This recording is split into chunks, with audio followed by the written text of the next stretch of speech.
பழக்கங்களை தீயிட்டு கொழுத்து புது வாழ்க்கையை தொடங்க வேண்டும் என்பதை வலியுறுத்தும் போகி பண்டிகையன்று பழையன கழிதலும் புதியன புகுதலும் கால வழுவென என்பதற்கேற்ப போகி பண்டிகை உற்சாகமாக கொண்டாடப்படுகிறது.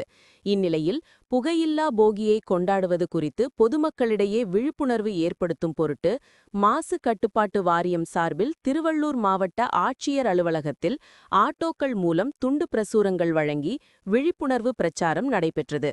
இந்த பிரச்சாரத்தை மாவட்ட ஆட்சியர் மு. பிரதாப், திருவள்ளூர் மாவட்ட சுற்றுச்சூழல் பொறியாளர் செல்வ இளவரசி ஆகியோர் துவக்கி வைத்தனர். அப்பொழுது போகியின் போது நெகிழி, பிளாஸ்டிக், ரப்பர் ஆகிய செயற்கை பொருட்களை எரிப்பதால் சுற்றுச்சூழலுக்கு ஏற்படும் விளைவுகள் குறித்து துண்டு பிரசுரங்கள் மூலம் அறிவுறுத்தப்பட்டது.